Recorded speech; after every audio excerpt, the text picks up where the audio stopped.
बिस्मिल्लाहिर्रहमानिर्रहीम। अस्सलाम वालेकुम स्टूडेंट, क्या हाल है? उम्मीद है कि आप सब ठीक होंगे। हमने कंप्यूटर साइंस 8 क्लास की स्टार्ट की हुई थी, उसका यूनिट नंबर 3 आज हम करेंगे। Microsoft Excel.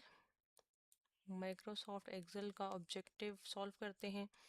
इसका ऑब्जेक्टिव जो है उसमें एमसीक्यूज़ और टिक क्रॉस हैं जी।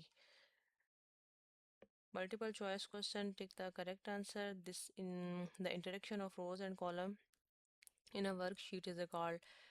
वर्कशीट जो आपके पास जिसमें बहुत सारी रोज़ और कॉलम बने हुए होते हैं उसको वर्कशीट कहा जाता है एक्सेल में। ठीक है, एक्सेल की एग्जांपल मैं आपको दिखा दूंगी। उसमें जो एक ये जो खाना सा होता है, ब्लॉक सा होता है, इसको कहते हैं सेल। ठीक हो गया। A dash typically contain one और मोर वर्कशीट। वर्क बुक के अंदर एक से ज़्यादा शीट्स होती हैं। Data may be represented in different format. Data जो है वो डिफरेंट फॉर्मेटेड के अंदर फॉर्मेट्स के अंदर रिप्रेजेंट किया जाता है। Dash and charts understand data usually, तो क्या होता है ग्राफ।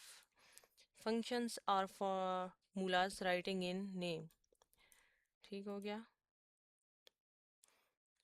6 इन अ सेल, सेल के अंदर dash sign and calculation are always use at the beginning of the formula. Equal sign हमेशा फार्मूले के स्टार्ट में इस्तेमाल होता है।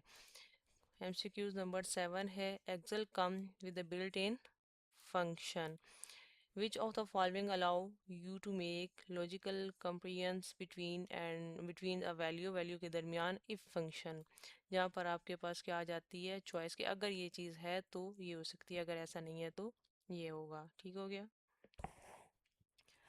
नंबर 9 पे है हमारे पास नेक्स्ट पेज के ऊपर, और 10 भी साथ ही है। The if function is used to test if a certain condition in a worksheet is dash or false, true और false। ये दो ही कंडीशंस आप लोग यूज़ करते हैं।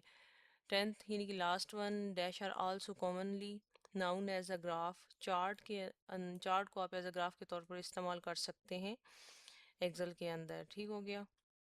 टिक एंड क्रॉस, जिसमें टिक के लिए आप ट्रू का इस्तेमाल करेंगे और फॉल्स के लिए आप एफ का इस्तेमाल करेंगे। आपने यहाँ पर टिक क्रॉस नहीं लगाना, जो उसने स्टेटमेंट में बात कही है आपने उस पर अमल करना है।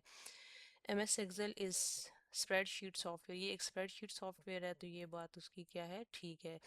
You can not change the background colour of cell. आप क्या सेल यानी कि जो मैंने ऊपर आपको बताया कि ये जो एक खाना सा बना हुआ होता है, क्या आप इसको इसके अंदर कलरिंग जैसे हाईलाइट करना होता है हमने, ठीक है, वो कहता है इसको नहीं कर सकते, तो हम लोग कर सकते हैं, गलत कह रहा है। Any formula in Excel should be proceeded by an equal sign. जी बिल्कुल ठीक है, ये उसकी बात हमने ये ऊपर एमसीक्यूज में भी अभी पढ़ा है। An average function of Excel require reference to the address of cell. Cell का एड्रेस हमेशा उसको क्या होता है, रिक्वायर्ड होता है, चाहिए होता है। You can not merge two cell, क्या आप दो सेल्स को मर्ज नहीं कर सकते ऑफ एन एक्सेल शीट, ये उसकी बात गलत है। अगर हम किसी स्टूडेंट का नेम राइट कर रहे हैं तो बहुत बड़े बड़े नेम्स भी होते हैं, तो वहाँ पे हमें दो सेल्स मर्ज करने पड़ जाते हैं। जैसे फादर नेम होते हैं बच्चों के, ठीक है, जैसे मोहम्मद अली है, मोहम्मद अहमद है, तो इस तरह करके ये वो एक सेल में नेम नहीं आता, तो उसके लिए हमें सेल मर्जिंग करनी पड़ती है। Status bar is use to display colour. Status bar हम यूज़ करते हैं कलर को रिप्रेजेंट करने के लिए, गलत। The ribbon does not contain the icon, जो रिबन है उसका आइकन के साथ कोई ताल्लुक नहीं होता।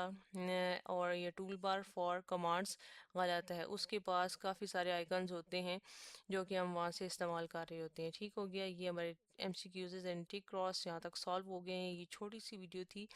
नेक्स्ट वीडियो में हम short question and long question करते हैं। ठीक हो गया।